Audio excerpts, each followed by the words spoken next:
meron pong... Sandali lang po, ako po magsalita si Pastora.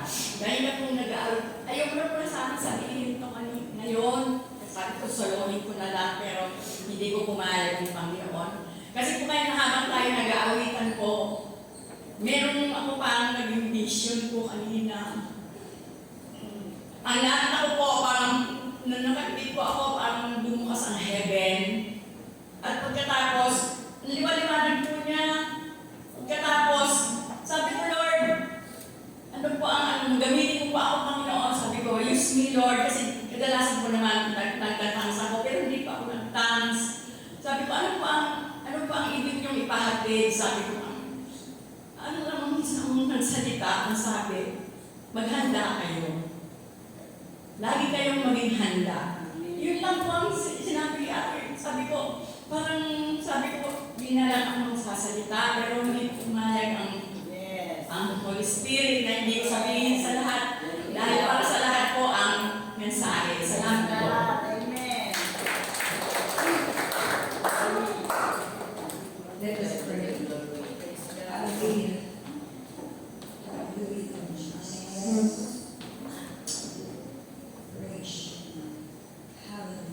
Father in heaven, we thank you, Lord, for this day, O Lord God, that you have given us another day, O Lord God, upang kami magpuri sa iyo at magpasalamat. Panginoon, muli samahan kami sa araw na ito sa aming pagsamba, paglilingkod. Panginoon, Lord, this is the ministry of your word.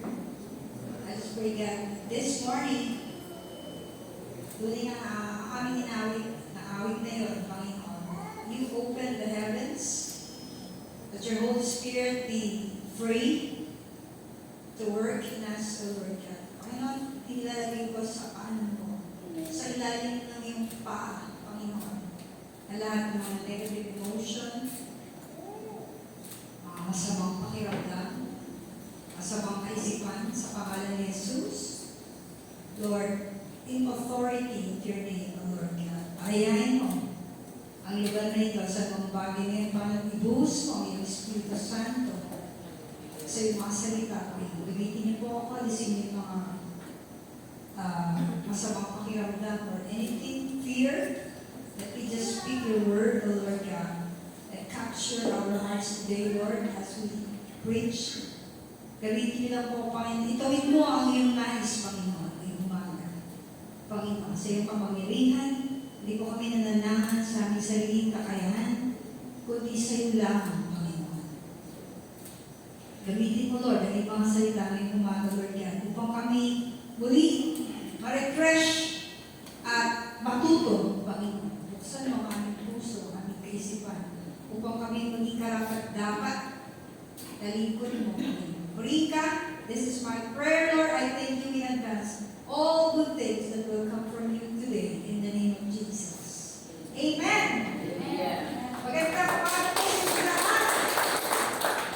Ayan. So, supposed to be, si Pastor Dante ko ang tatay. Kaya, ayun, sa linggo, nag-resta dito ako.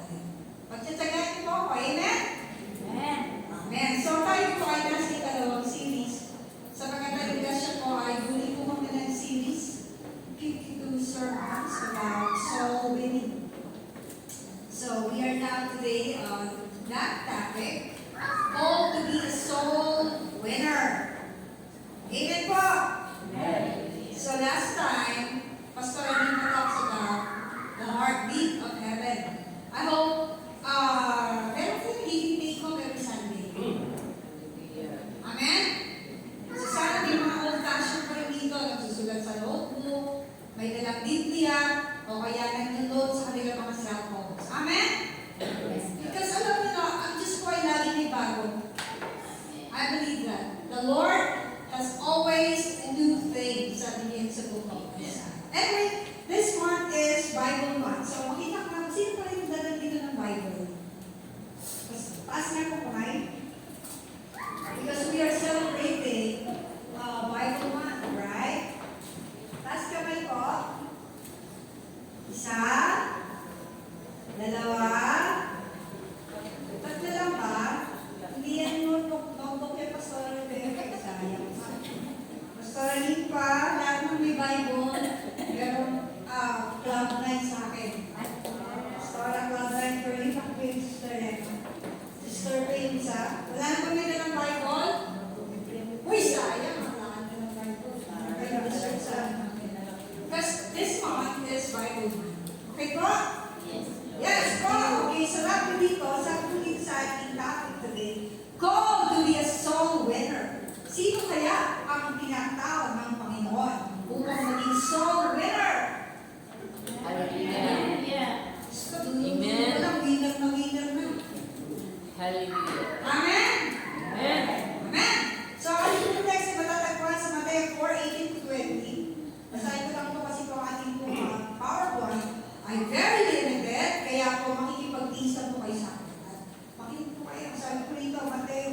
kapatid niyang si Andres.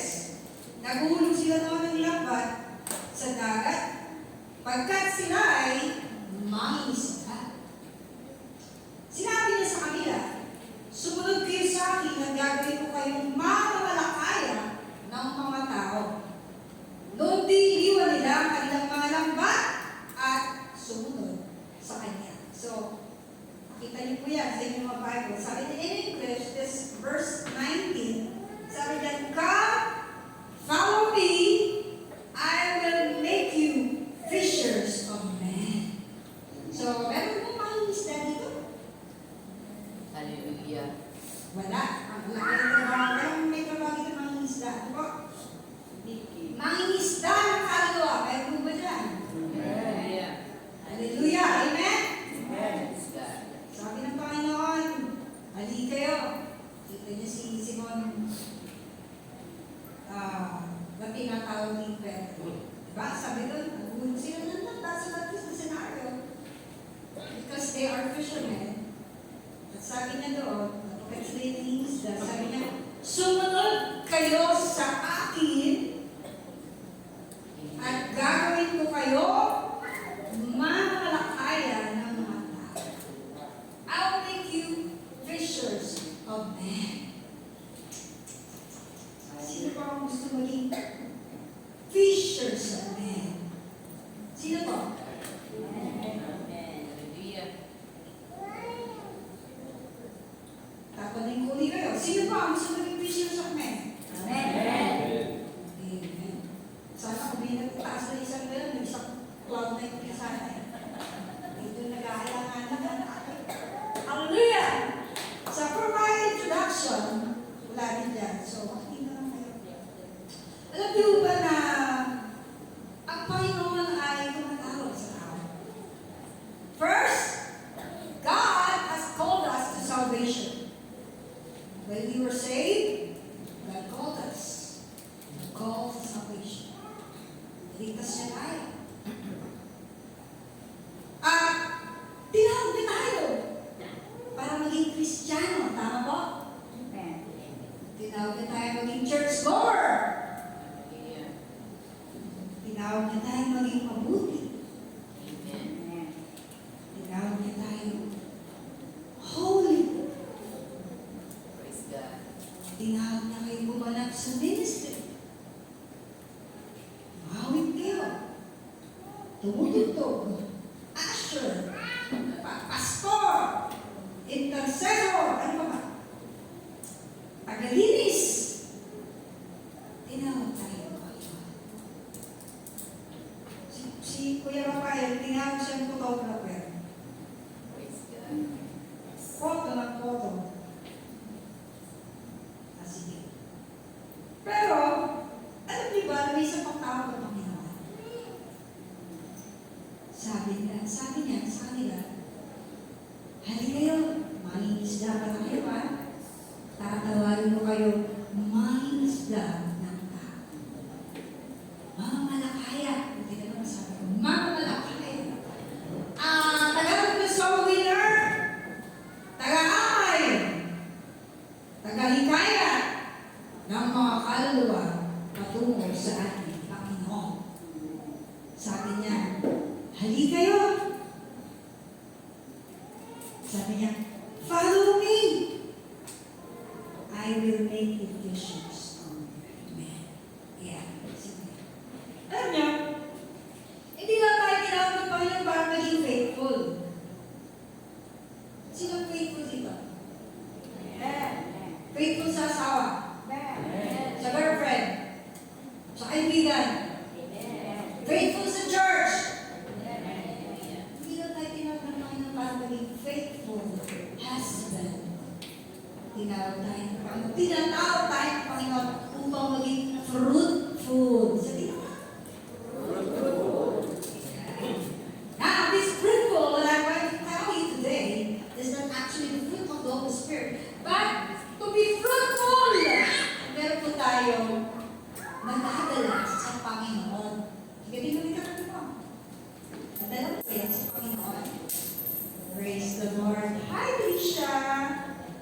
Hindi niyo yata nabati dito yung kaklase ni Sunday kasi nakashare ako, hindi ko nakakita ng pangalan MC.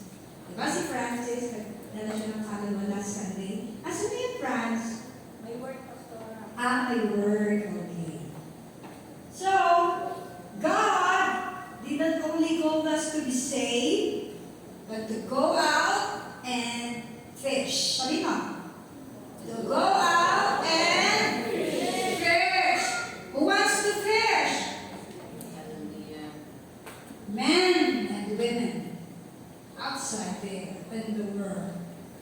Yeah. Sabi ng Bible, bago ako dyan kay Bird, nandiyan. Kunti na ang PowerPoint natin.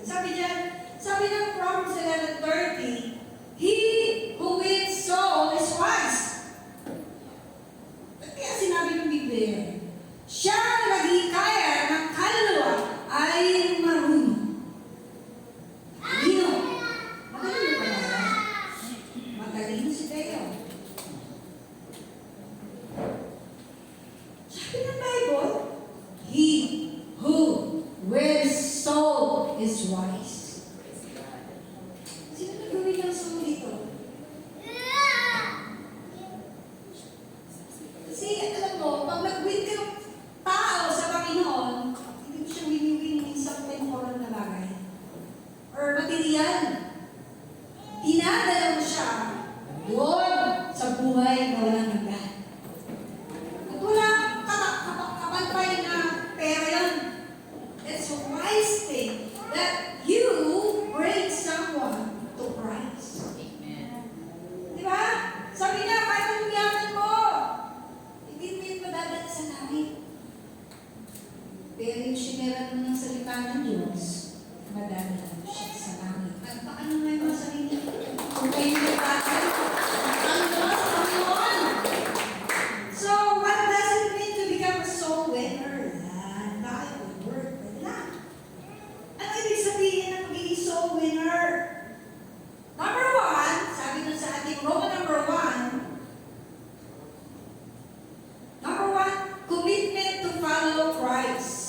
Sabi niya, come, follow me. Nabasa niyo ba? Sabi niya, come, follow me. Sa totoo, ang unang hakbang ng isang magiging soul winner ay unang pagtugon sa panawagan ng ating Panginoon to have a relationship with Him. Halika kayo. Sumama kayo sa akin. Hindi naman nagagalit ganun yun eh. Ang gusto ng Panginoon, i-establish ang kanyang relasyon sa kanilang muna. Di ba ganun tayo? Ay, meron na kayong mga GF. Boyfriends. Di ba? Ganun ba agad? Di ba you establish your relationship? Hindi naman kayo agad palalim. Nag-uumpisa kayo mag-establish ng inyong sarili. Ganun po, Panginoon. Kung tawagin na sila, it's first an invitation of God to them to establish a relationship. Ang Panginoon, hindi ka naman nagpagtatrabahuin eh. O sige, mag-reverse ka, o mag-Bible school ka, o mag-training ka. Alam mo, our time, may mga pumapasok ng Bible school, pero hindi sila Christian. They just want knowledge about God. Pero hindi ko sila Kristiyano. Meron ganun. So, ganun din tayo sa Panginoon. Sabi niya, relationship first before responsibility. So, hindi seminar, hindi memory verse, hindi courses agad ang sinasabi ng Panginoon. Dahil sabi ko, magkaroon ka muna ng relasyon sa Panginoon. Magkaroon tayo ng relasyon sa Panginoon. In John 1:12. Di ba? Maging anak ka ng Panginoon. Hindi ka na ngayon dayuhan. Hindi ka nakaaway ng Diyos. Ikaw ay anak ng Panginoon. Therefore, you have a relationship with God. Anak sa Ama. So, may komunikasyon yan. May connection. May relasyon. May access. Ganun po tayo. Naging ganun po tayo. So, sabi ko din, may isang sundalo, kahit anong galing mo, sa training mo, ikaw yung nagtitrain. Pero hindi ka connected sa iyong commanding in chief. Medyo may problema na tayo. Bakit? Kasi ang laging utos nang gagawin sa commander. Pwede ba yun? Sundalo ka, hindi ka sumusunod sa commanding in chief mo? Hindi tayo sa Panginoon. Kinakailangan, konektado po tayo sa ating pong commander. Sino bang commander natin? Ha? Disconnected. Hindi pwede na wala po tayong connection. Kasi paano tayo magkakaroon ng magandang order, job order, mga instruction, kung wala po tayong connection sa ating po commanding in chief, ang ating Panginoon. Now, paano po tayo magkakaroon ng relasyon, connection sa ating Panginoon? Di ba? Napaka-basic. Well, because this is new year, so let's review the basic. How to establish a relationship with the Lord. First, ano? Trema. Ano po? Tanggapin mo nga. Tinagkat na po niya. Sumunod, ano po? Yung salita ng Panginoon. Sabi ni Pastor Isip, i-check niyo ang journaling ng mga kabataan. Asan yung mga journaling? Asan na? I-check lang namin kung gaano kaganda ang mga stationery nito. Ano ba yun? Journaling, Monday! Space Fest, yung pa naman nagtuturo ako. Scripture, promise, command. Diba? Daily devotion, to be familiar with God's words and commands. At umpisa po natin sumunod sa mga maliliit na bagay muna. Sabi ng Panginoon, halika! Follow me! Sabi ng Panginoon, follow me! Kung papunta ka doon, hindi ko si word eh. Diba? Sometimes, small things means a lot. Ang simple lang ng Panginoon. Sabi niya, halika, iwanan niyo muna yan. Iwanan niyo. Sumunod kayo sa akin. Wala naman sinabi ko sa inyo. Meron pa ba? So yung mga simpleng bagay na pinapagawa sa atin ng Panginoon, ang tanong, ginagawa ko ba natin? Diba ganyan yung journaling? Sino yung journal dito? Commands! Ayun ba nakalagay? Commands to be obeyed. Ano ba? Promise ng Panginoon to be claimed. Hindi mo nag-journaling. Space. Ha? Space text sa akin pagturo ko sa doctrine of some of the scripture yata sinabi sila Daniel ang sila Daniel si Erika yung batch na yun sa diba? So yung umpisahan natin sumunod sa maliliit na bagay kasi ang Panginoon hindi naman yan katulad ng mga ibang guru dyan na pinapasa ulo yung mga constitution hindi na siya ganun ng Diyos. Unti-unti, binadala siya ng Panginoon sa gusto. Come! Follow me! Sabi niya. Ano ba? Kasi kung hindi tayo sumusunod sa Panginoon, alam na mayroon mo isang winner. Ikaw ka, hindi ka sumusunod, tapos siya kapasunodin mo. Hindi ka sumusunod sa Panginoon. Sabi mo sa anak mo, huwag ka manigarilyo Ikaw ka, naninigarilyo Sabi mo sa anak mo, di ba anak, sa magulang, Hoy, gumising ka maaga pa, hindi tayo late. Ikaw rin, late ka rin. You cannot be an effective parents kung tayo mismo hindi nakikita ng mga anak sa atin. Yung mga sinasabi natin, tama mo ba? Yes.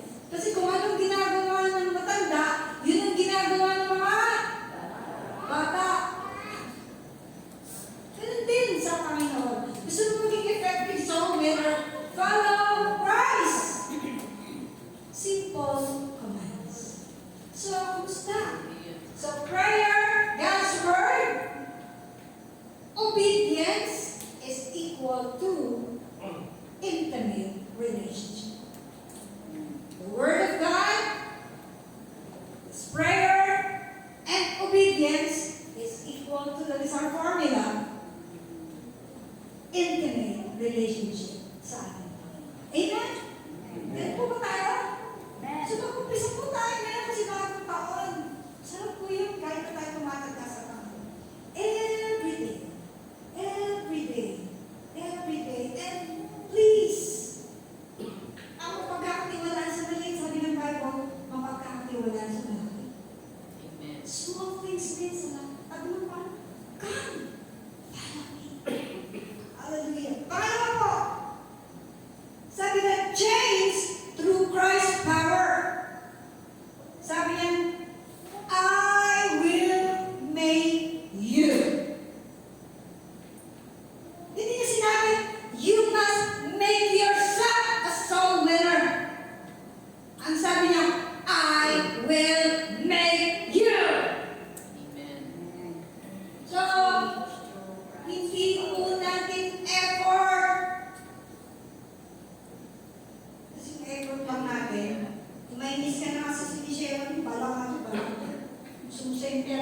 will make it.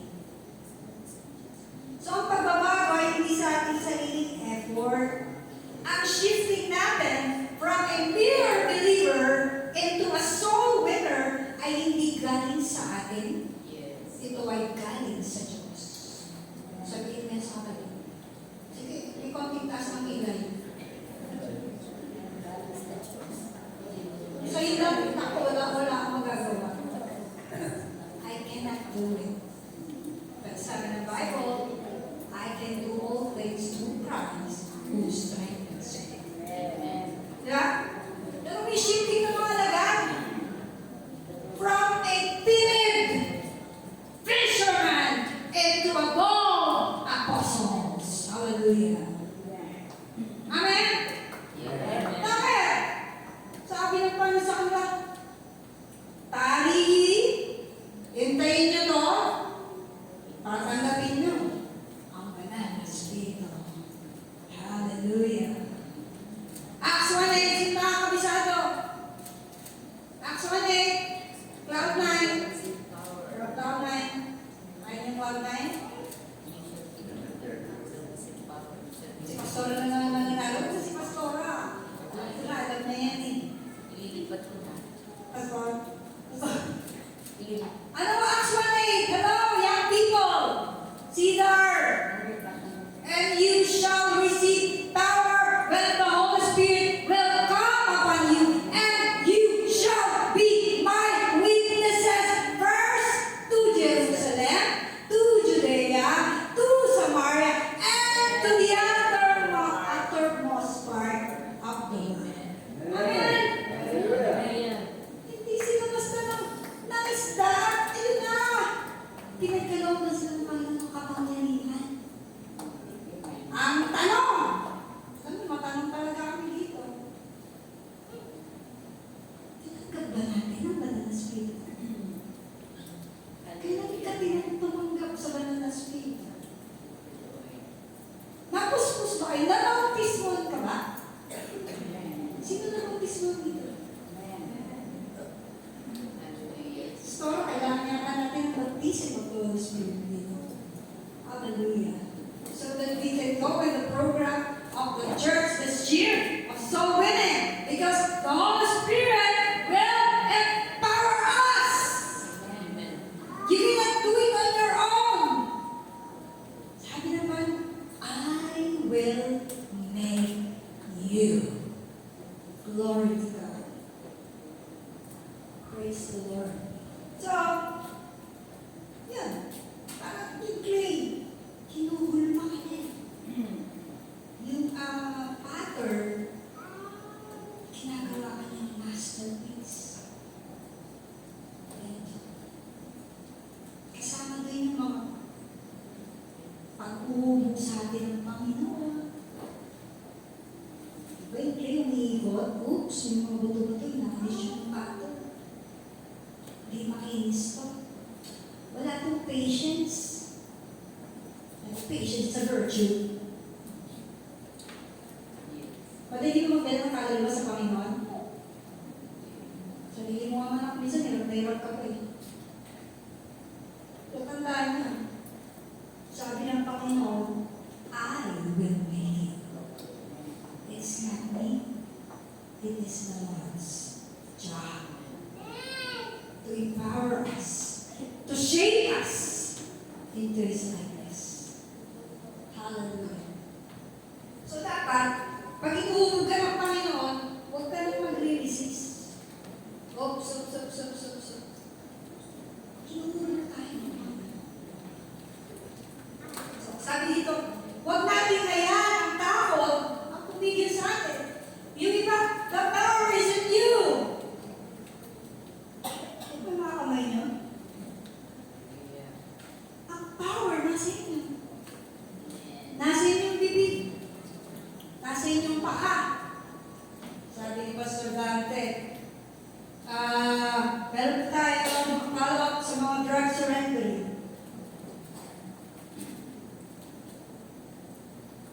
Ano pa meron tayo? Yan. Paa?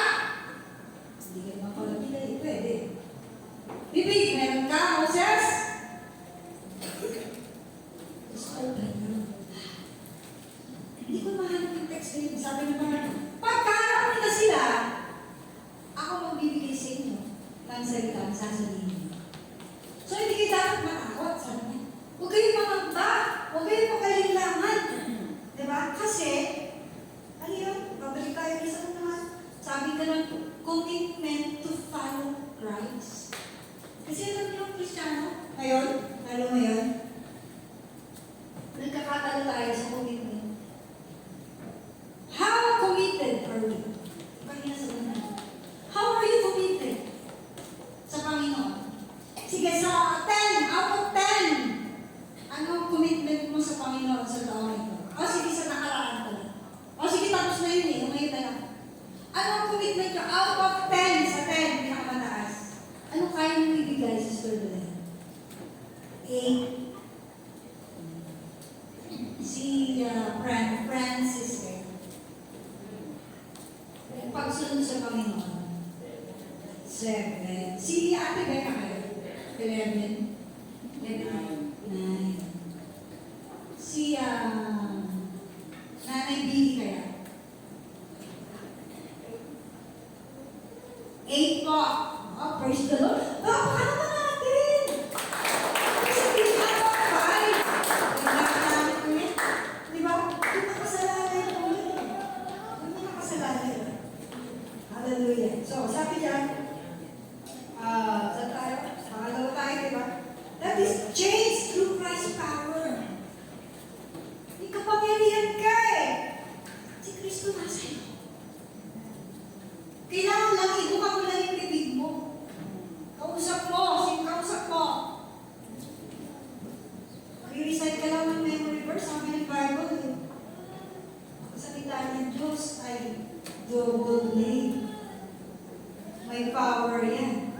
Pag sinabi mo yan, hindi yung power na galing sa'yo. Hindi babalik yan walang kabuluhan. Sabi ng Bible.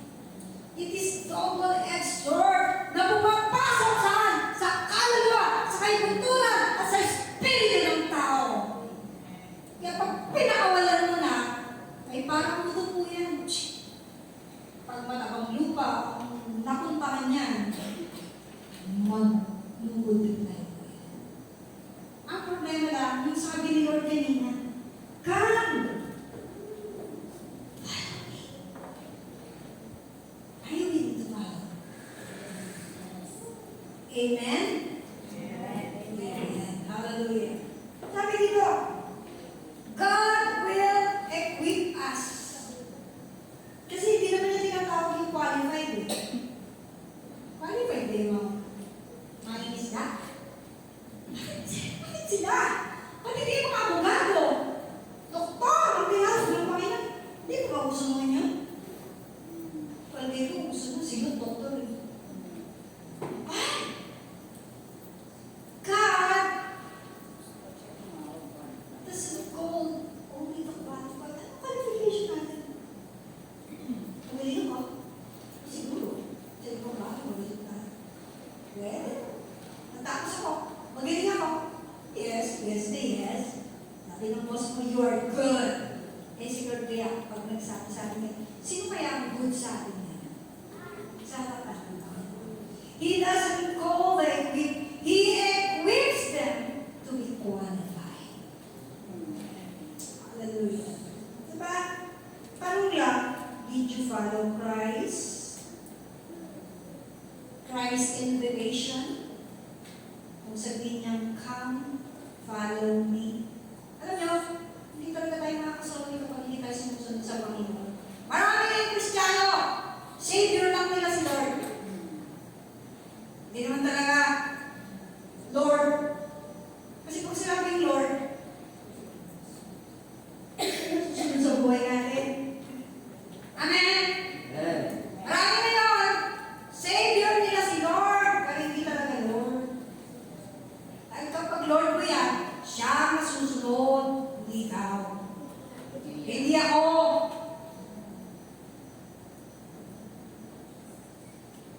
So, may problema sa pagsunod ko. Si John, punta ang Tarsis, sabi ko, nagpunta? Ay, punta kami, saan nagpunta? Tarsus nagpunta. Kasi ganun tayo, ito ang pinagagawa ng Panginoon, pero hindi yung ginagawa natin. Sabi, oy, may evangelism tayo, sama kayo. Because God is starting to mold us. Saan ka sa kasama? Asan ka? Ay, meron tayo dito. Asan tayo? Okay, peace for peace. It's 2026. Peace. Number 3, commission to fish for soul. Yun. Sabi niya, come follow me, I will make you fishers of men. Commission. Kinukomission tayo ng Panginoon. Sabi, ang layunin ni Jesus sa pagtawag sa kanila ay hindi lang pagkaroon sila ng connection o relasyon sa Kanya at sumunod sa Kanya, kundi manghuli ng mga kaluluwa. Kaya sabihin mo yan sa katabi mo. Sabihin mo, sige na sabihin mo.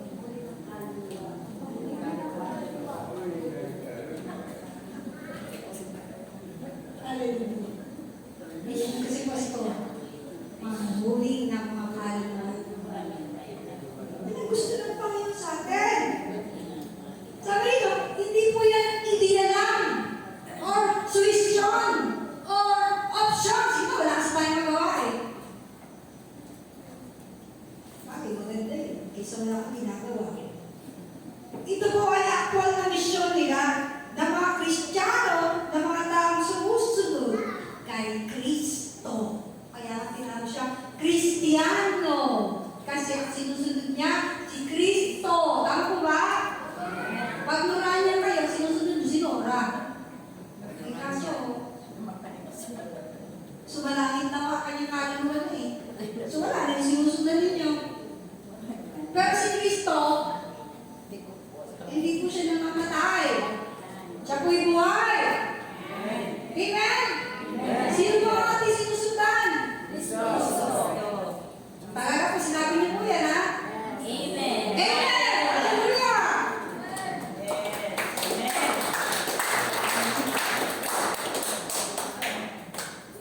Glory to God. Alam niyo, sa panahon na yun, yung mga isda ay hindi nila habi lang. Ito po yan ang buhay nila. Ito po ay lifestyle nila.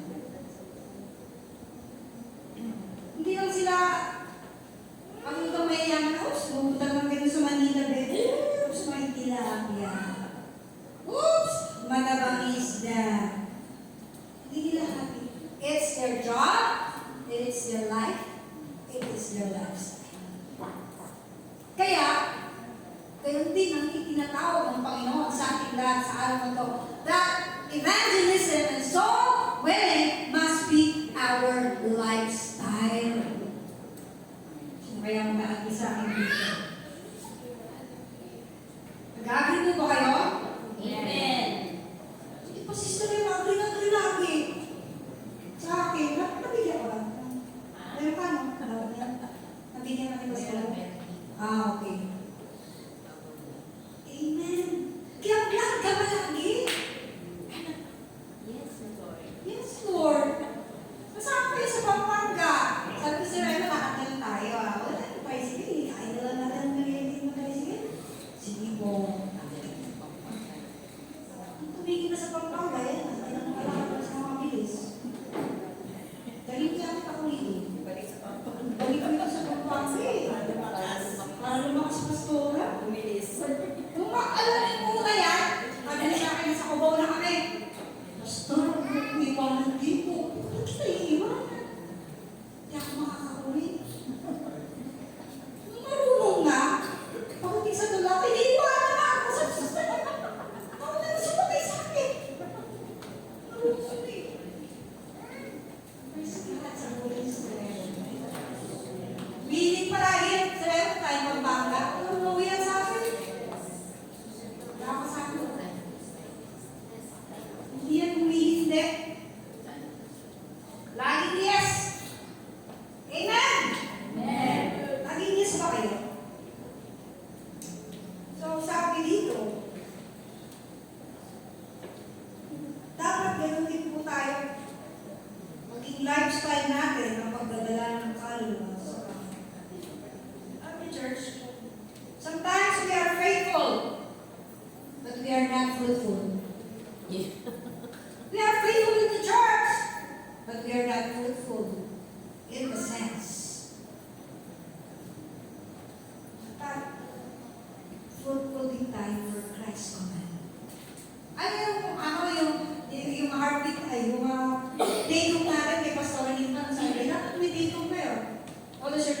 heartbeat of heaven?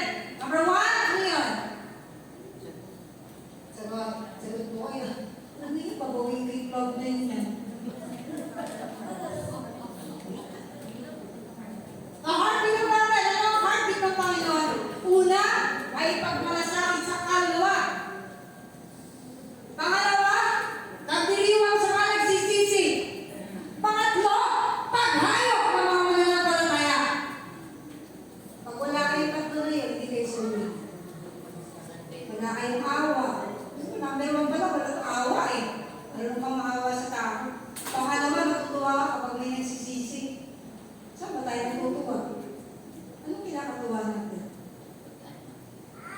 Pangatlo, paghayok ng mga mananampalataya. Yun ang take home natin last Sunday. Diba? Katulad ni Jesus, sabi ng Panginoong Jesus, nakita niya ang bansang Israel na haras, gutom, walang pasto. Sabi ng Bible, siya ay tahabaw. Pero may Diyos siya. Dito ako nang re-represent ng isang sulit.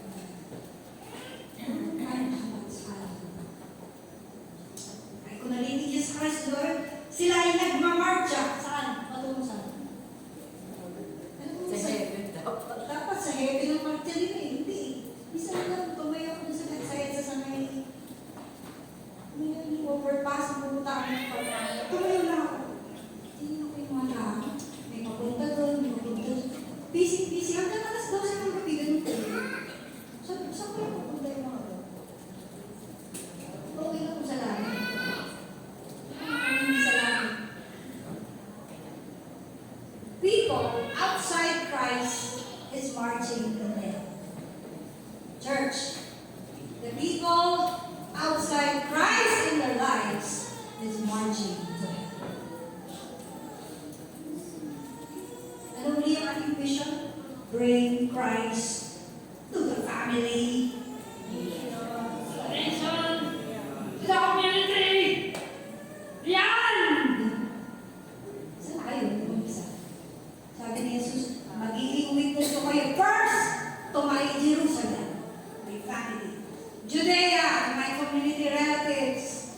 Samaria, Regional Judeo, and to the uttermost part of the world, if you receive that power, you will receive that passion. Kaya walang passion, hindi mo talaga na-receive. Ang kapangyarihan ng Panginoon. Tandaan nyo, kapag tinanggap nyo yun, hindi na kayo maaaral maghanap talaga kayo ng kaluluwa na iligtas ng ating Panginoon. Hallelujah. The principle, ito pa, ang dumadami. Hindi pastor. Sa ating pastor, dumadami siya, nakakagigit ko. Pag nagpag-iisa tayo kongregasyon, meron tayo shop ng church. If you win one soul for this year, sabihin natin, we are 70. Sige mo naman kung paano yung meron pwede. Next year, 200. If you win one soul for every church member, then next year, we will be 200. Tama? And then in the year 2027, if you evangelize again the 200, it will become how many? 400. Galing mo talaga sa math. Well, not that easy, no? But the problem is, sabi ko, ilang taon ka ng Kristiyano? 10 years? Ilan na nagdala sa Panginoon? Ilan na ba? Isa na pala, naging kalahati pa. Yung kalahati pa, ano sa nasa church? Yung kalahati, nasa mundo. Hindi kalahati lang nadala sa kanya. Kaya pag naglalakad mo sa atin, minsan nandito, minsan di ba di normal? 20 years ka na sa Panginoon? Ilan na ang nadal mo sa Panginoon? 40? 41 tayo sa ano? Next anniversary. We have, ano natin ito? Mission? Wife? Worship?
Hallelujah.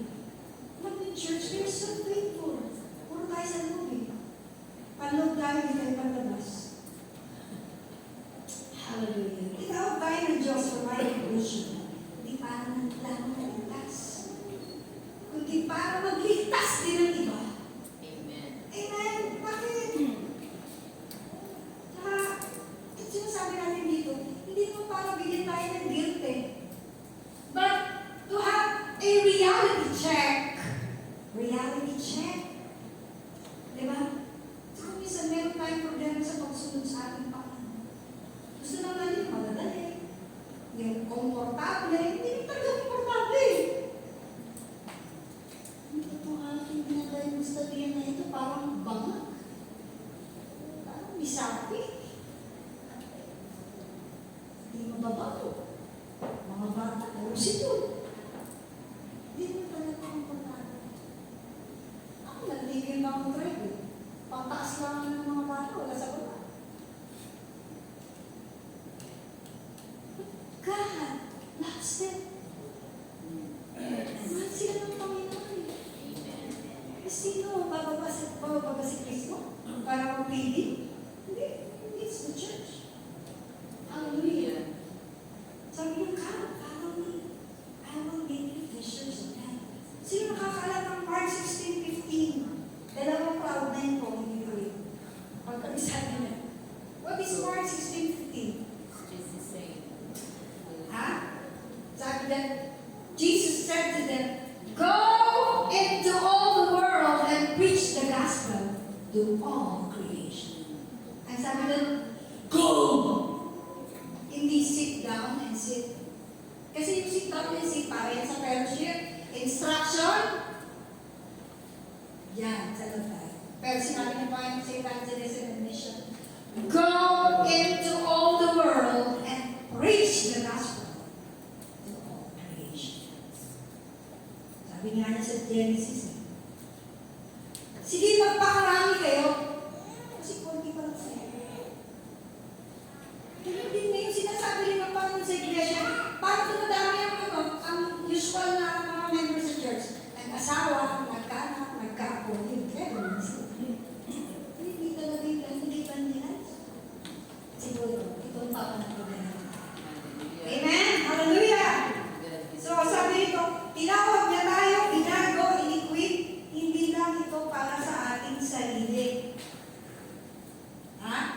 Sabi church, our faith is not a private belief. Ulitin ko po. Our faith is not a private belief. It must be shared.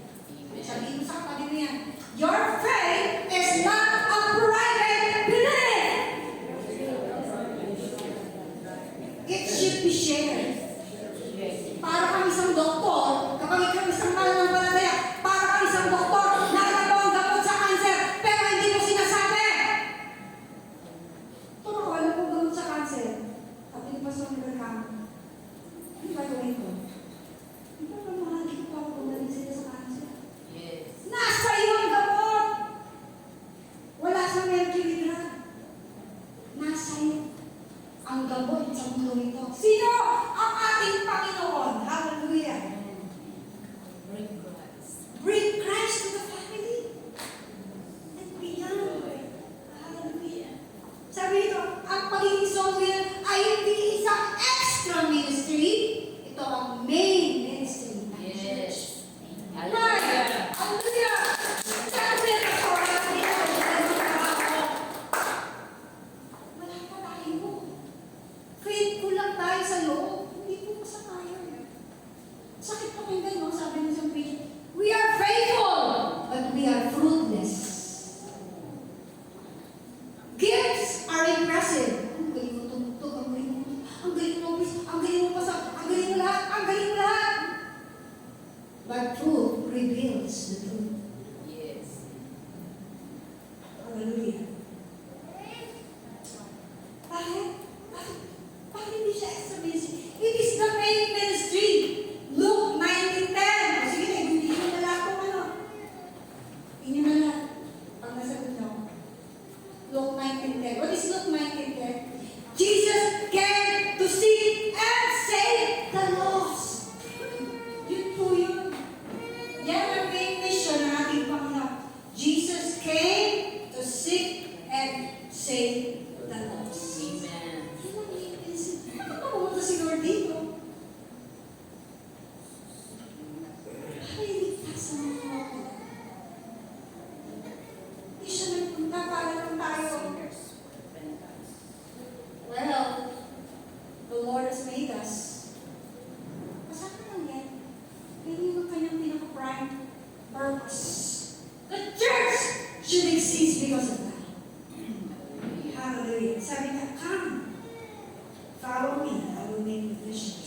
of man.